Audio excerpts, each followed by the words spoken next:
Ladies and gentlemen, welcome to Zoom Into Wine. It's time for the show and your host, Ian Blackburn. And for those of you that don't know me, my name is Ian Blackburn. I'm a wine educator. I run the website, well, lots of different websites, but one of them is called Zoom Into Wine, learnaboutwine.com, and we've rebranded to Wine Cloud Inc. So good God, I don't even know how to introduce myself anymore. But we do a lot, probably too many things, honestly. But we love wine so much, and we're looking for ways to reach out to people. And we still love this digital channel. I think it's an awesome way, especially when GLS gets their act together and can get those wines delivered. But here in Los Angeles, we use a courier. Jeff, you're just a little bit outside of our boundary on that service, but we continue to do these Zooms every Wednesday going forward, and we're doing some more special events as well on different nights into the future. A couple dinners coming out. We're going to do our first dinner where it's part Zoom and part live, so you can either do one or the other, and that will be fun as well. All right, so here we are in the south of France. Many people have awareness of where the Rhône Valley is. It's southern France, just above Provence. And really the major feature in the Rhône Valley is the Rhône River.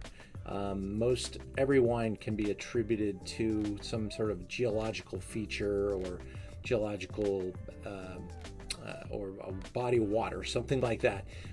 River, body of water, mountain range. All these things kind of help shape a reason that the wines become pretty special and unique. And in the Roussillon, we have, which is the lower Languedoc, we have something very unique as well. And I really think that the lagger is the Roussillon, because a lot of people don't equate it with the grandeur that is the Rhône Valley. When you have wines like Côte-Rôtie, Condrieu, Chateau Grillé, Chateau Neuf de Pape, they're kind of, set the flag pretty high, and you're like, oh, Rhône Valley, okay. Well, then you get down to Roussillon, and you got a lot of pretty rustic, old-school wines that were made in a different era. A lot of them have been made by different folks in different places, and the first sparkling wine came from the southern Roussillon, and then the Champenoise took it and created something pretty spectacular with the idea. So there's a lot of history in these two areas. But I think because of the way the wine world works, the Roussillon has a chance to gain some ground. Just the problem is a lot of the big money came into the Rhône Valley, created these large estates, produced good amount of wine for a world population, whereas the Roussillon's a lot of small, teeny family farms that probably don't make enough wine to really put everybody on the radar. At least at the quality angle that we're talking about, the highest end. So we're going to start off with a wine that's going to blow people's mind when they taste it, if they get to taste it. Maybe it's for breakfast, for like Jeff. He's going to try that. Hi, Kent. Thanks for joining us. This is a wine that I found about a year ago. I attended a seminar online for Chateau Maris, and Maris is this really ultra natural path winemaker, and this guy's passion comes at you like a freight truck, and you need to basically embrace it and his passion, and then you try some of his wines and you're like, oh yeah, I get it. This is one of the more ultimate examples. Now, why is this particularly spectacular? Well, this is a grape called Grenache Gris, which a lot of people have no reference for, and it's made in a very natural way, and it's a freaking 2011. It's a 10-year-old white wine that should be brown. This is not brown.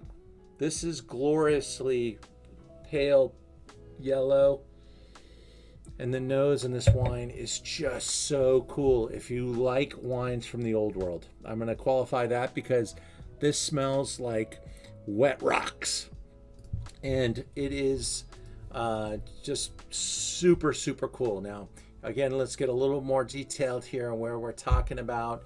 We're down in the areas where wines like, well, that first sparkling wine I was talking about is right here in the, oh, wrong way. Let's do that again.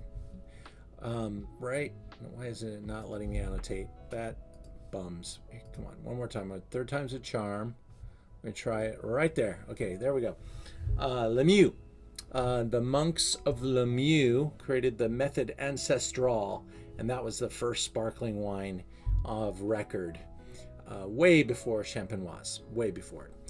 Carcassonne, right here, major destination, lots of little wine areas around it, and we'll see, really nice little quality wines, but they're not setting the world on fire with their popularity, and the Pope doesn't move here and bless this area. So there's a lot of things that the Rhône has working for it, and there's a lot of very low-end wine made in the Languedoc.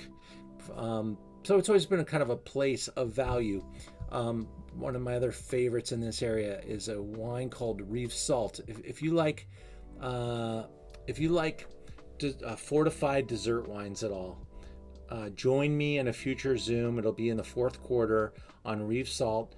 We're going to taste some really cool older Rive Salt, which they age for, like, they're timeless. You could buy wines from this area from the 1800s, early 1900s, and they're not going to kill you financially.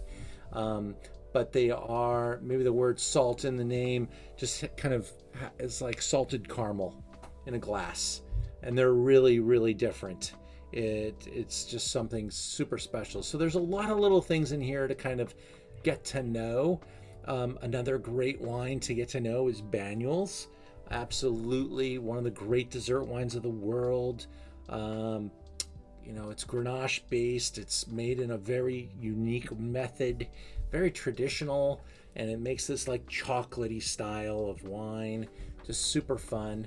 And I love the wines of this area. Let's watch Robert Eden, the owner of Chateau Maris, and we're tasting the 11 Brahma. So if you're fortunate enough to try it with me, put it in the glass and start to smell and watch this guy talk about his wine. Welcome home. Here, nature brims with life, bringing the best out of our grapes. I'm Robert Eden, and I'm passionate about making delicious wines from grapes grown respecting nature. Wine is the expression of the care we give to the vines and the environment. Special attention to our vines growing organic grapes makes sure that I have the best resources to make delicious wine. The harmony of effort between nature and man, blending colors and flavors. Home is meant for sharing, as great wines require great company. Carry me home.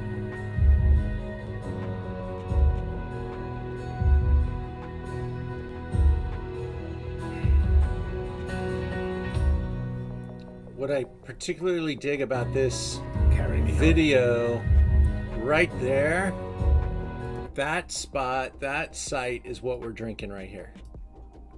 That is the old Grenache Gris vines.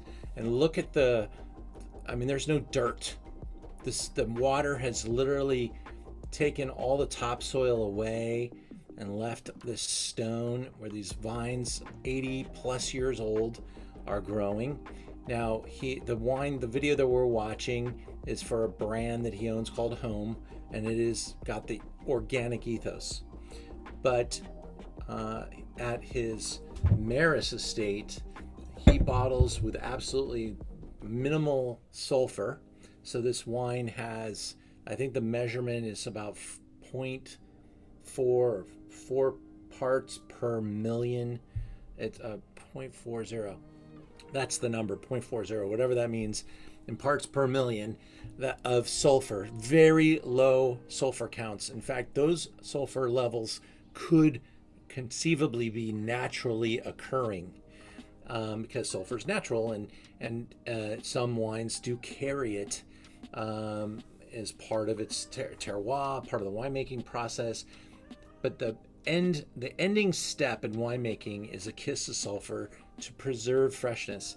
And here he's just wanting the wine to be alive, so he wants to bottle it with as low sulfur as possible. And this is just a magical wine. I think it would maybe be the southern France equivalent of maybe something like an Alsatian Pinot Gris, where it has this incredible longevity, it has weight, it has this very stony notion in the nose. The fruit is really, we're talking about a 10-year-old white wine, and so it's not anything fresh, but maybe slightly baked, slightly dried fruit. But the stone is just so powerful that the fruitiness definitely plays a second fiddle. And I love the way it sustains itself on the palate. There's nothing old about this wine, though. So this is truly like, if you like Chablis, then you're gonna love this. If you like Alsace, you're gonna love this. I'm curious, Marilyn, how you like it, because I was gonna say, if you like Godello, you're gonna love this, and I know you like your Godello. I like it, Ian. Lisa likes it too. It grows in the glass. It does. It needs a little air, and it needs the right environment, and you need to be able to appreciate it because it's so subtle. But once you get it in your mouth, that just etched stony minerality just continues to crash on your palate. 20 seconds in, I'm still feeling the energy, but it's not like thick and cloying and anything. It's just very ethereal and really an emotional wine. And I'm so happy to report that I have a entire 12 bottles of this left, and it's a bottle of wine that sells for less than $40. So I'm really maybe waxing on a little bit too long on the bottle that's only $40, but I just really encourage you to try it, and then try other wines from this producer. And the Brahma is made in multiple vintages, but not always imported into America. And maybe it's because some vintages are so small, or maybe there's just not enough distribution to warrant the importer bringing it in every year. I'm not quite sure. But it carries Demeter certification.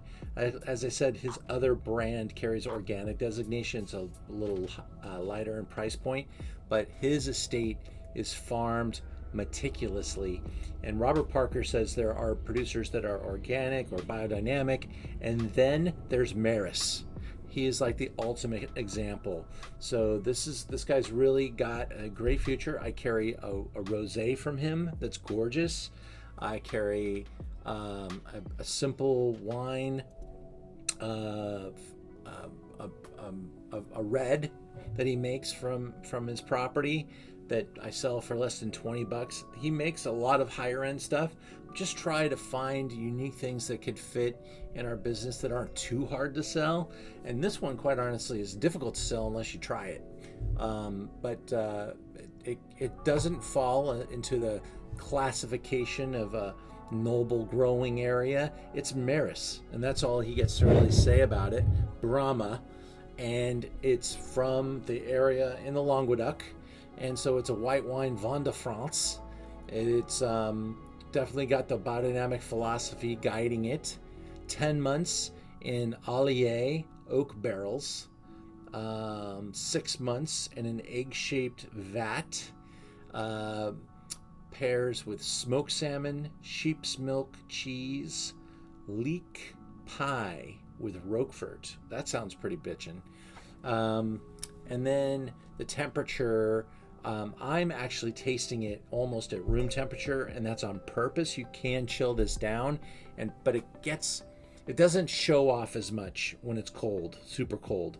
So watch this thing warm up, and I drink it at like red wine temperature, honestly. It's just got that much character to it, and grip and acid, and it's just a really awesome wine. Here's a look at the more vineyard and these old vines, just really old, right? And this is a part of France that was planted. You know, the Romans came through here and planted about 2,500 years ago. They planted Spain 4,000 years ago, so Spain has quite a bit more history with wine than France, but the French just kind of left things the way they were. The towns are even organized a lot like they used to be.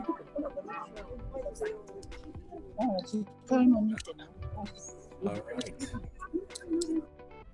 So as we look at a couple more slides here, 1999, the place planted with vines, La Livinière. I think that is the actually, there's like a code at the bottom of the bottle. La Livinière is the name of the parcel. Minervois is the town you're looking at in the background. First vineyard to receive and recognized in the Languedoc area. The first vineyard to receive recognition, probably for biodynamics in the area.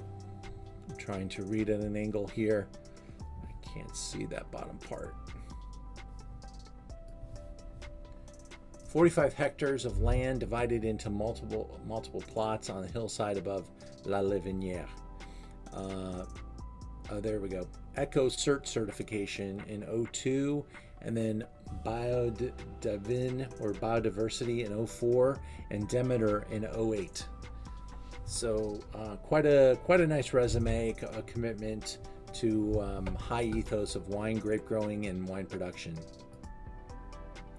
And I loved his voice. His voice great. He could be a spokesperson for wine, and that probably stung me a lot as well. He's just very personable, really a gentle giant, and has amazing passion that's undentable.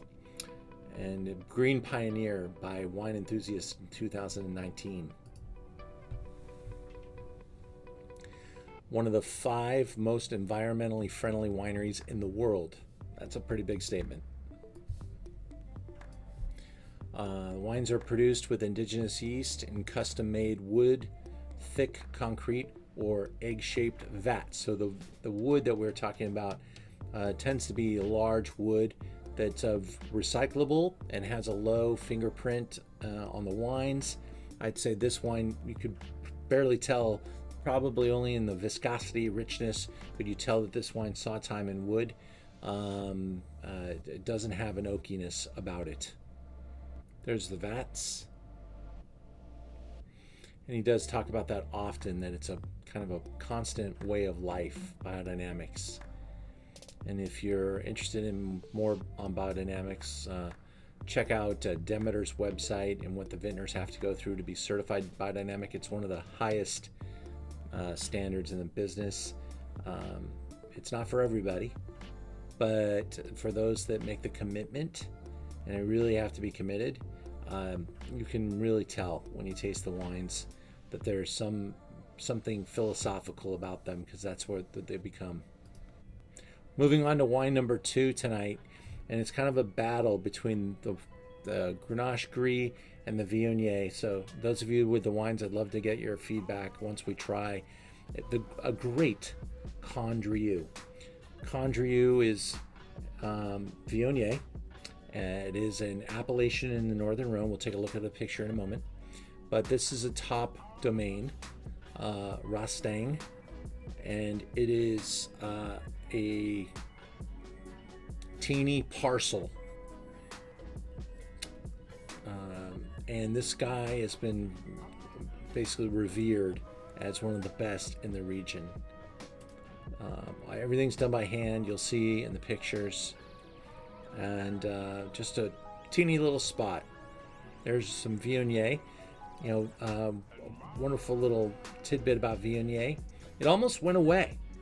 Viognier, expensive to grow for a lot of reasons. One of the big ones, This smells so amazing in the vineyard when it gets ripe that the birds just attack. And they didn't know how to keep the birds away. So, it kind of made a lot of producers say, maybe we don't grow Viognier. And then someone developed this bird netting. And that's when you drive by a vineyard and it's covered in netting, it's probably, you're looking at it and you're like, what is the netting about? And it's literally to keep the birds away from eating all the fruit. They smell like honey in the vineyard. It's just tremendously aromatic. Maybe more aromatic in the vineyard than it even is as a wine.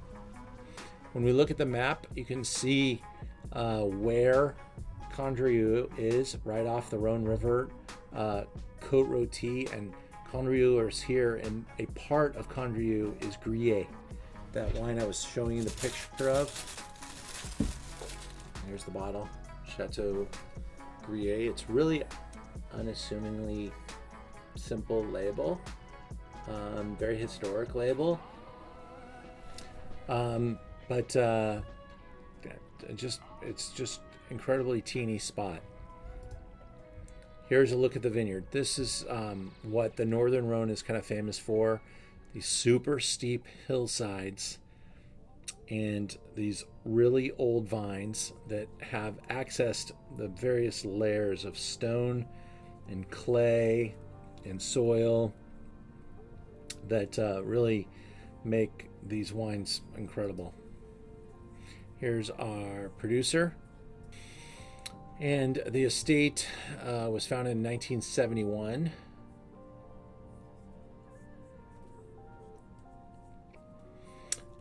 The domain today commands perhaps the finest selection of Côte Rôtie vineyards. So if you look at a map of Côte Rôtie, you'll see a vineyard called La Lande, Côte Blanc. I won't bore you with my French pronunciation, but very Côte Brune, really, really famous sites. And that's what this place is famous for. Single site wines off the hillsides at elevation.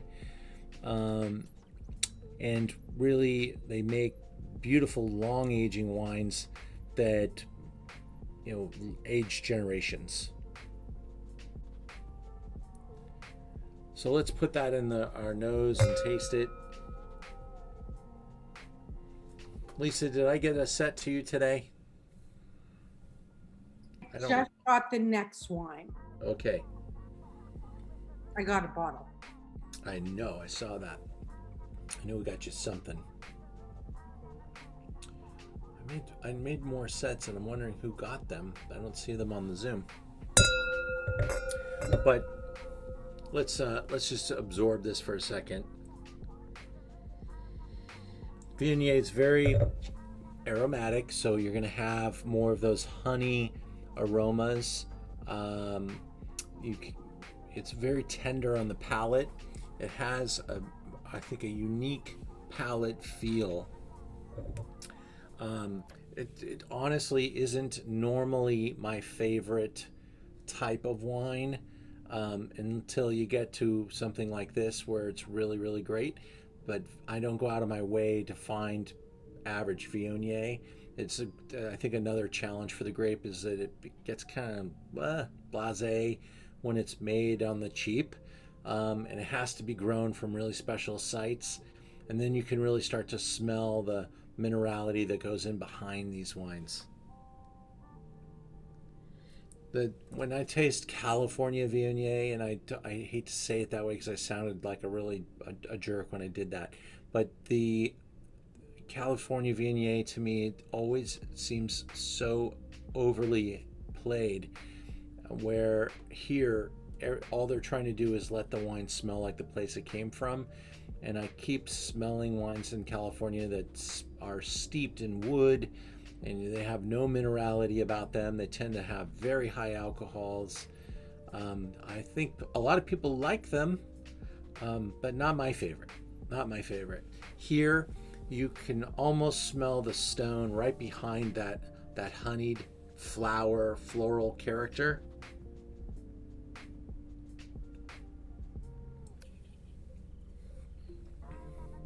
and everything's in really wonderful balance.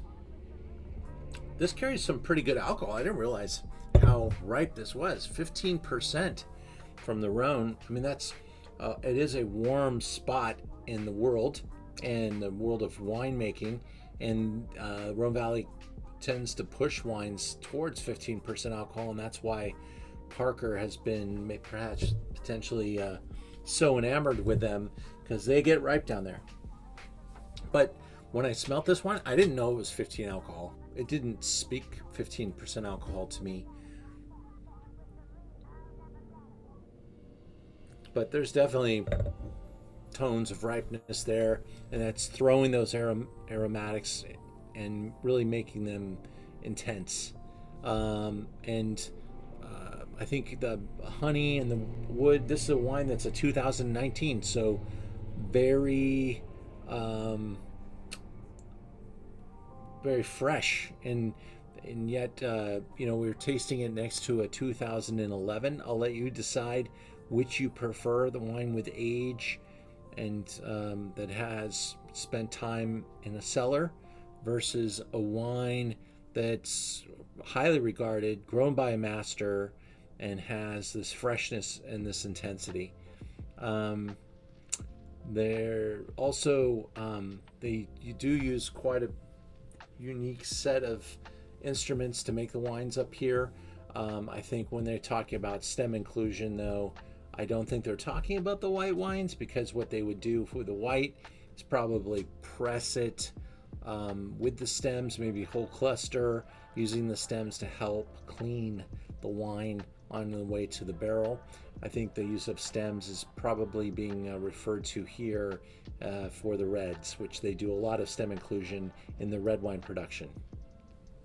All right, 2 awesome white wines. And you can't have a wrong answer which one you prefer, but they definitely are not what most people in the world are drinking when they think of white wine. There's very special occasions.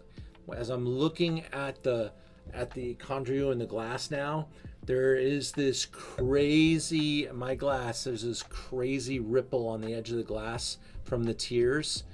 And that's the alcohol, and it almost has like a wave effect on the lip of my wine. So that viscosity of the alcohol that's coating the glass, I've never seen that at that level until just now on this wine. So pretty impressive visual. Nothing like that in the Grenache Gris, which carries a much lighter alcohol load, down in the 13s. It says 14 actually on the back label. Cool. We move now to our red wines, and could not have 2 more interesting, I would say almost slightly obscure properties that are on the verge of becoming cult wines. I think I would love to put it out there right now that I think 10 years from now, both these wines will be thought of in a very elite set of wines. And there's a lot of good reasons for that, okay? Chêne Bleu. Wow. This wine is something that I've been able to use on a couple of occasions in the last year. We did a dinner with the importer Wilson Daniels. Wilson Daniels is a major importer, and they are really working hard to find very unique wines to import. But they have some of the best imports on the planet to kind of make their portfolio do what they needed to do. They are the importers of Domaine Romanicanti. They import Domaine La Flave. So they have the power to get awesome wines. And here they are representing Chêne Bleu, a new estate. Now this estate comes in Vaucluse, which is in my assistant didn't find let me see if I can find it. I was hoping for a nice big arrow showing me where Vaucluse is. Vaucluse is right below Châteauneuf-du-Pape, right next to, I'm gonna find it, If you guys see it, let me know. It's right in here, and it's a hill. And these wines used to be basically bottled as Côte de Rhône. And this guy found this property after considering buying property in Châteauneuf-du-Pape. Who he loved Châteauneuf-du-Pape. He worked hard. He saved his money. He had good success, and he was ready to make an acquisition. And then he found this hill, and I see it here. Let me make sure. Yeah, right here, right next to Avignon. Is it there? You can't see it on the big map. That's why. It's over here. So, right there. And, yeah, it couldn't be much closer. There's Avignon. And Châteauneuf-du-Pape is this purple area. Right there. See it? And he fell in love with this idea because this property over in Vaucluse was large, and for the same price or even less than the 5 hectare or even smaller property in Châteauneuf-du-Pape. So he's like, we could do something very important over here. And the site is really special. I love it. Let's check it out. So let's watch this video about Chêne Bleu.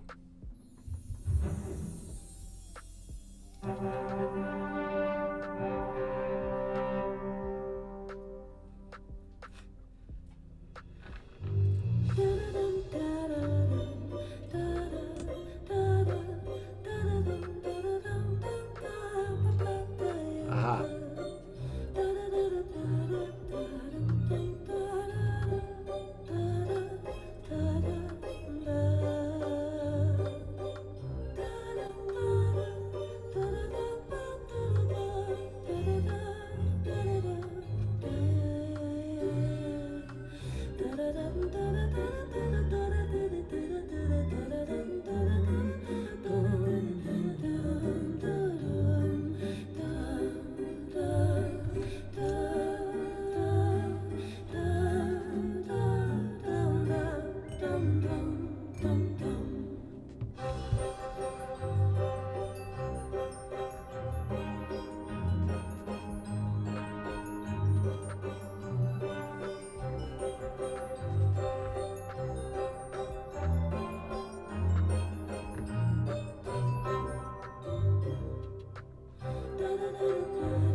So the property wanted to create, when he bought the property, he wanted to create his own ecosystem, and he and his wife have been hard at work at crafting something very special. Let's see what we got in store here.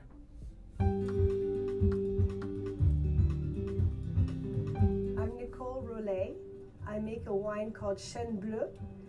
We're located in the south of France, on the same latitude as Châteauneuf-du-Pape, but way up in the mountains above Gigondas. So we're actually one of the highest vineyards in the south of France. We are at about 2,000 feet. The vineyard is a medieval vineyard. They've actually been making wine there on and off since the 9th century. And many people are rediscovering the value and the quality of these vineyards because we get the same amount of sun and concentration of the grapes as we would further in the valley.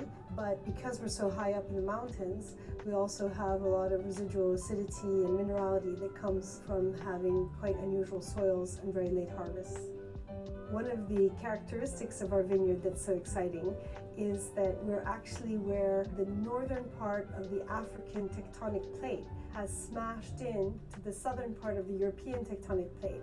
And that means that we actually have the Jurassic, the Triassic, the Cretaceous levels all exposed in their vineyard. And we try to make sure that that mineral cocktail comes through in the wines and gives them a very unique finish that we think is our signature. Our terroir is actually on top of 4 appellations. Because it's a little eagle's nest at the top of the mountain, we actually have Gigondas, Séguret, Côte du Rhône, Côte du Ventoux, and they all connect down into their respective valleys. And where we are, the blocks actually have more in common with each other than their respective appellations. So this is one of several reasons that we decided to actually step out of those appellations and make wine in vin de pays, because we felt that it gave us more artistic freedom to express the idiosyncrasies of where we are. When we took over the property, it was a bit like Sleeping Beauty's castle. It had been abandoned, but one of the things that presented as an opportunity was that we could work in a very natural environment, and it was very important for us to protect that. So of course we introduced organic and biodynamic practices, but we've even gone beyond that. We've even put in a bamboo forest behind the winery to filter the waters. We have our own fruits, our own vegetables, our own honey, even our own lambs. And my husband is a very passionate beekeeper in his free time. And one of the things we've been doing is experimenting with the propolis from his beehives as a natural disinfectant in the vineyard. So I would say that today we are actually going beyond a lot of the biodynamic practices that are very well established. Winemaking attracts many people who are very passionate about what they do. And amongst them, some of us are very interested in pushing things to the extreme and seeing how far we can go. And we refer to ourselves and each other as extremophiles. We're very interested in maintaining the experimental and forward-thinking nature of the work that we've undertaken. And the most important thing for us is to push every aspect of what we're doing as far as it will go to try to help this vineyard be the best that it can be.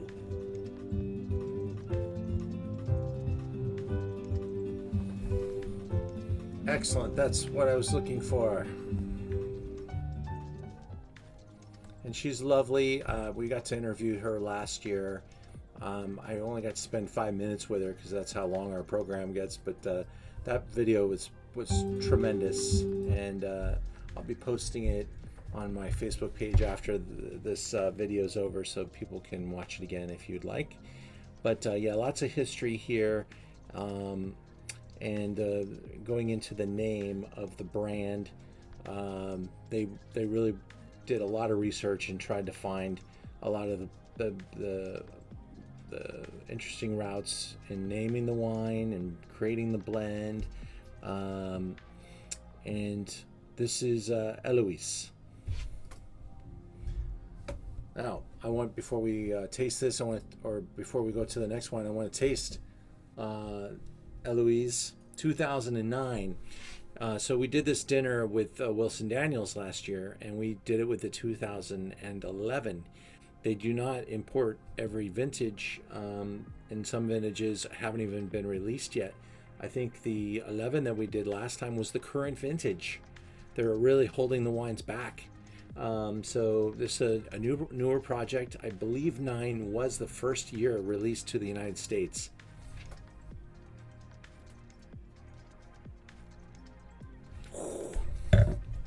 When you smell that, you get, first of all, the age part of it is really, really cool. You get the development. It's got kind of that Grenache, Syrah color and saturation, but the nose is really, really interesting. It's not old, but it's not fresh either.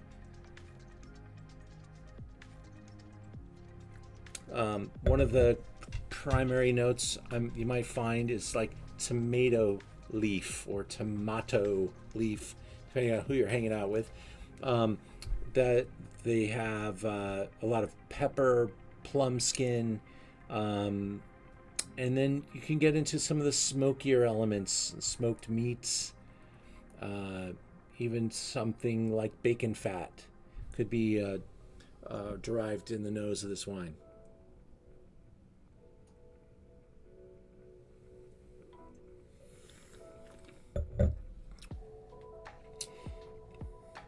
It's really pretty.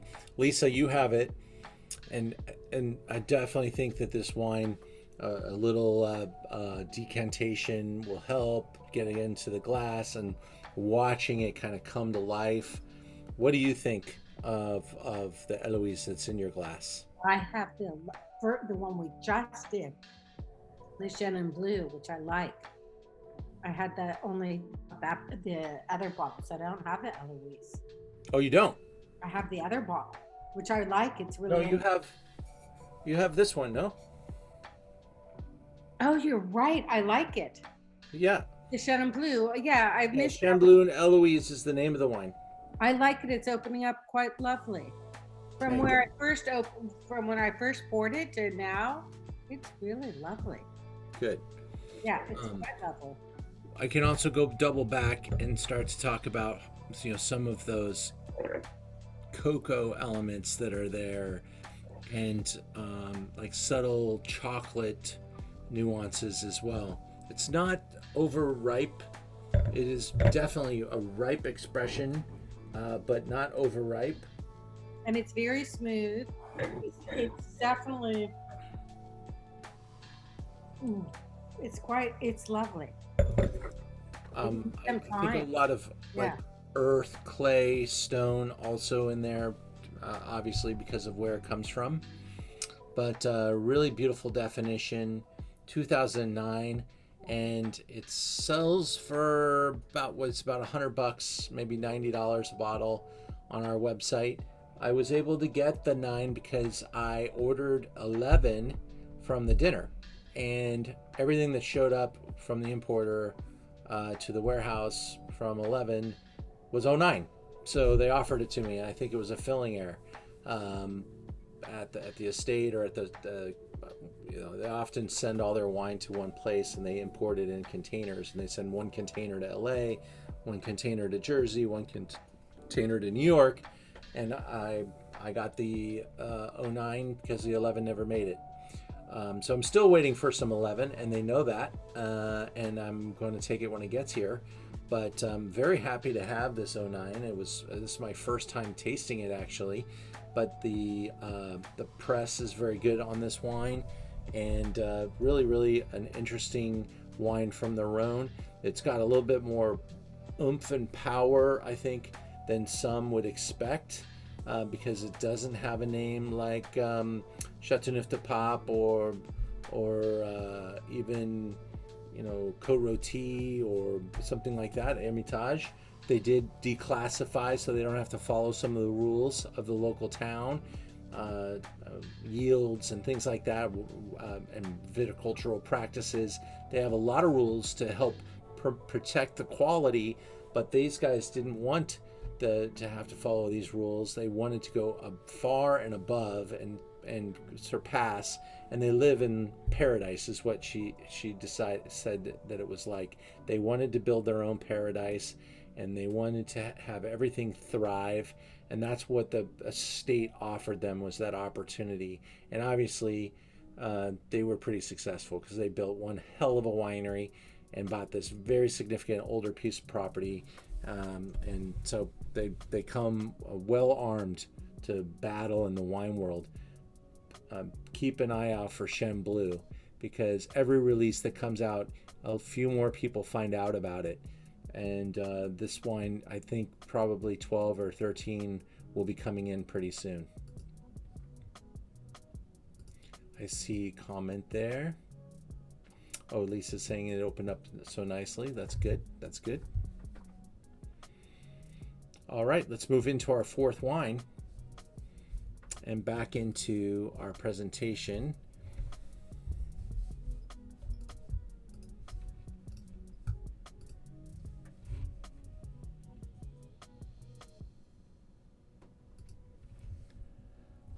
All right, so sometimes you find out about wines because you're drinking wine with a friend and they pull out a special bottle and you've never heard of it before, and then you immediately run out and buy what you can find. And that's how a lot of the wine world survives. This is a really special small producer from Roussillon. So we go from the Rhône to Roussillon with the whites, and we did that with the reds now. The key ingredient here is the minerality of the soil, the schist soil. These vines are old, and they're being treated by a master, someone who really understands the terroir and has the patience to make wines at this level. 97 points, Jeb Dunnick, Wine Advocate, 96 to 98 points. This wine is set to stun. A little bit further south than the Maris that we had earlier in the Côte de Roussillon, right down here. Mountain ranges, rocky, lots of old vineyards, lots of old vine sites. Now, our producer here makes a lot of different wines. Some of them we have a couple of them in-house. Some of them are meant to, show good value. We have wines from them that start around $20 and go to the $50 range, and then we have this one. It goes up from there. But this is an exceptional high-end wine that they produce. Grenache, Syrah in the blend, and they have the tools and equipment to make one of the world's great Rhône style blends. I'm going to open up the website and I'm going to go into Merchant of Wine. I'm going to share that so you can watch me. And the way I get to these wines, and tonight, the listeners to this, either on Facebook or on the Zoom, there is a 10% discount on anything from the Rhône Valley. What I do to make it fun is to just sort from high to low, because this is a higher end wine of the region. It's around $95, was $150. And so this is another great deal I was able to find. 97 point wine for under $100. Grenache and Syrah, and the ratings. Now Jeb Dunnick says some wonderful things, and of course Jeb used to work for Robert Parker. He was the reviewer for the Rhône. He may have actually given both these scores.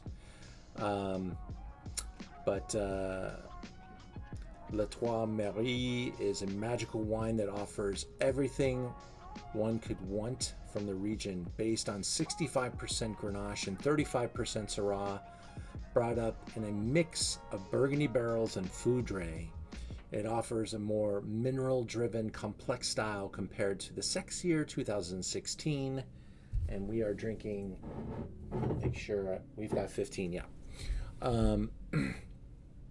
Blue fruits, dried earth, garrigue, obvious minerality, deep, full-bodied, concentrated, multi-dimensional on the palate, and flawless balance with remarkable purity.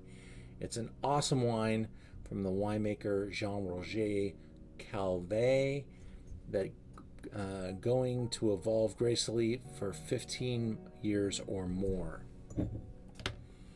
When I poured the wine into the glass turned purple. I mean, it's super inky and just saturated.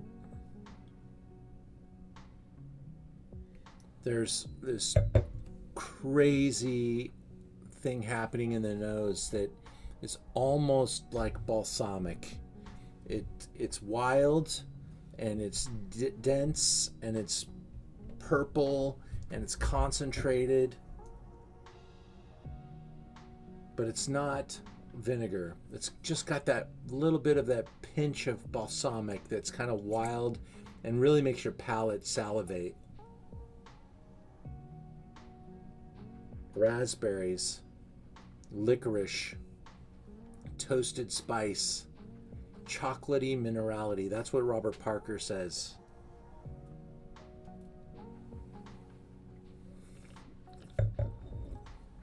It's like there's a richness to this, a weight to this wine that is super dense and fleshy, creamy, textural, and wow, it's a wine that I was poured by the importer, and I saw the price before they poured it for me, and they told me it was $150 wine. I'm like, you know, this is a pandemic. I don't want to buy it. Don't buy it. She was like, let's try. Okay, let's try it.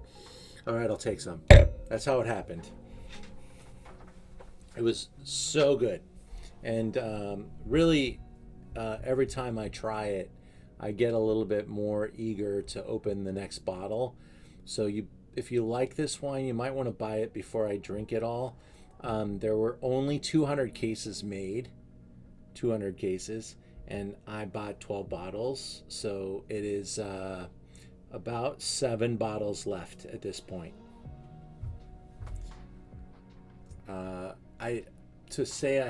To pick a favorite between these two is just absolutely wrong. Marilyn, can you help me? Do you have a favorite tonight? Shane Blue I love it. Oh, good. Okay, that helps. I'm a fan. I have a bottle of the one from last year. Oh, you do? I remember. Yeah, that's right. You were on that. I'm a big fan of that winery. That's partly what made me come tonight. Aha! Well, thank you. I'm glad that it didn't disappoint. And this is a different vintage than we had last year. Indeed, yes. So super wild, crazy, sexy wines. Boy, I think it's like picking a favorite between a Ferrari and a Lamborghini. I mean, they're both really awesome, but how do you choose? And they're just really unique. They're not even, I mean, they taste like the places that they come from, and just really, really cool, and both similarly priced. So this was a pretty phenomenal competition. I will say in the white wines, Marilyn, did you have a favorite of the two whites? I like the Maris because I'm a stony girl. I like minerality. Cool, me too. And I like the fact that the Maris is about $40 versus the $95 for the Condrieu. Yeah, the other one's just a little too oily for me. It's good, but I like stone. Yeah, I'm with you there. As I said, I'm not like Viognier is not the first thing that someone's going to win me over with. But I will say I'll just show it one more time. Chateau Gruyere. If you ever get a chance to try it, this has got the stone. This is the stone. They found it. When I retire, Ian. Okay. Cool. So yeah, it's the kind of the wine that you maybe only get to try once in your life. You know, it's a 13-hectare property. There's not much out of it out there. And I'm a wine professional, and I do wine cellars, people's wine cellars. I've never seen this in a cellar of wine, and I've put together, like I've gone and helped people sell their wine at big auction houses, major things. I've never seen Chateau Gruyere, or maybe I just didn't know what I was looking at. That's probably what it was, because this is so damn unassuming. When I look at it, it's just like the simplest label ever. It looks like could be $2 Chuck. Can you see it? You can see it on the website. Here, I pull it up.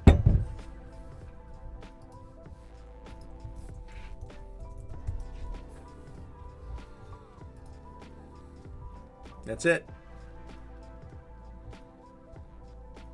I didn't know it got at 96 points.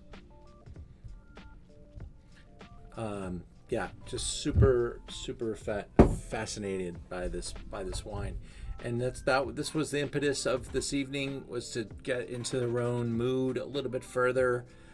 I'm glad you liked the Maris. I think Maris then takes it for the Roussillon and the whites, and based on Marilyn's vote for Chêne Bleu, I think we'll give that to the Rhône for the reds.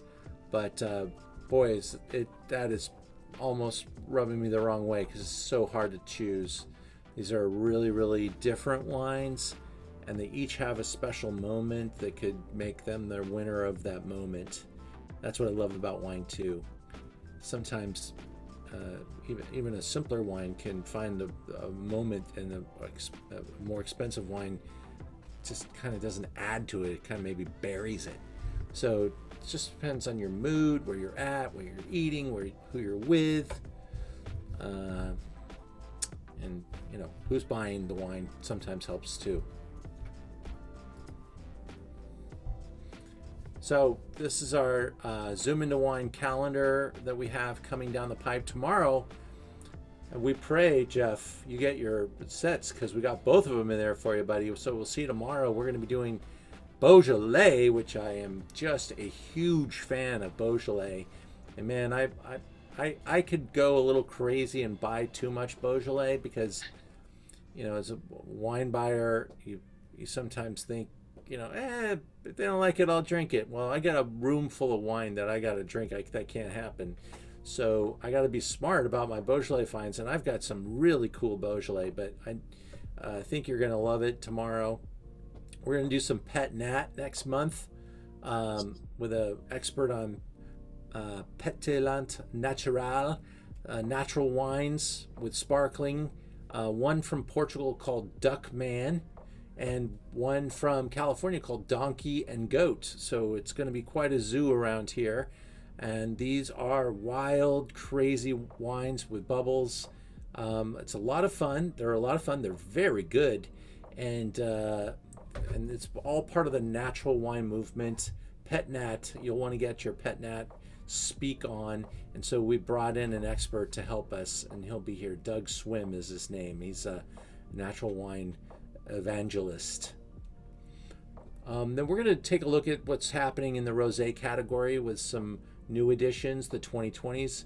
A lot of them just arrived because of the backup ports and stuff like that. So I've got some awesome 2020s that have just gotten here, like the Bondals and wines from Corsica, which you've got to get to know these rosés from Corsica. It's the island right off Provence. It's absolutely got the best of everything. I love my Mediterranean minerality there. And then you throw in a dose of sea salt, and it's really just spectacular rosé. I've been celebrating shows at the Hollywood Bowl. And we just did a night with Christina Aguilera that went over very well. But the bigger show, I think, for the summer is the artist Her. And she'll be there on the August 13th and 14th with the LA Phil, backed by, I think the Dudamall's doing it, this one as well.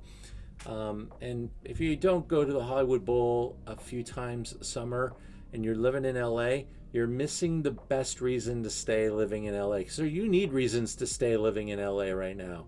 It's a pretty tough town, and the Hollywood Bowl glistens. It is magic there, and so you'll find me there almost every weekend. I literally will be going this weekend to watch Princess Bride on the big screen with the symphony playing the music. One of the funniest movies of all time, and it's inconceivable. I'll be there. So then we'll go and do top values in red wine, which I pulled together some really fun finds on the value equation. I'll be heading up, my family and I make Beekeeper Zinfandel, and we'll be featured at Project Zin, Clay Morrison's big fundraiser for Down syndrome, on August 21st. Probably one of the greatest wine events ever conceived. And if you want to go up to Healdsburg and hang out with the best in the wine business. I'm the teeniest producer at the event, but all the namesakes are there. It's really, really magical, and we raise a lot of money for charity, and it's one of the great reasons to work in the wine business.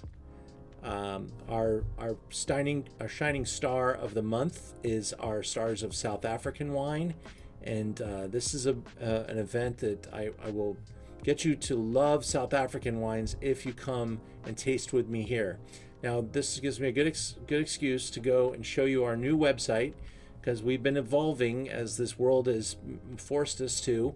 We emerged as Learn About Wine, doing Zoom classes, and now that we can do some in-person stuff, all of our in-person stuff is on Wine LA, right in here inside of our wine cloud, and the Stars of Wine events are all listed here. So South Africa is right here. It's only $39 to do the flight.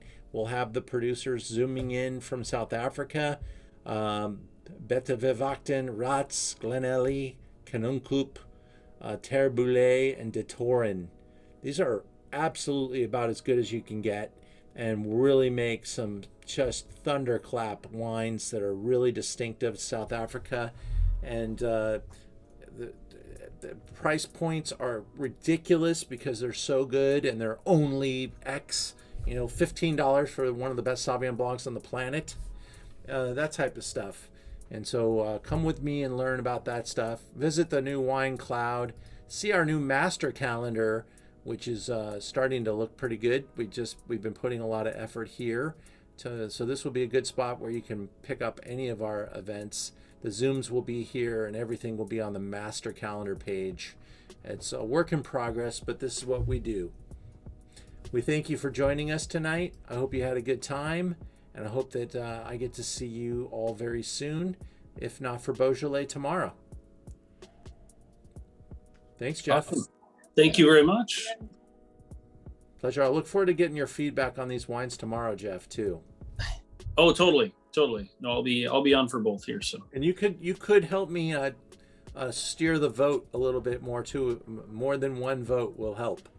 There was 2 votes for that one wine, although I didn't have a comparison. But the comparison part is the element that is important here. But I know that the Chenin Bleu fans have appeared, so there's good reason that Chenin Bleu wins. All right, guys, have a good night, and we'll talk tomorrow, if not soon after that. Thank Awesome. you again. Thank you. Have a good one. Yeah. Thanks very Have a much. good- Ciao.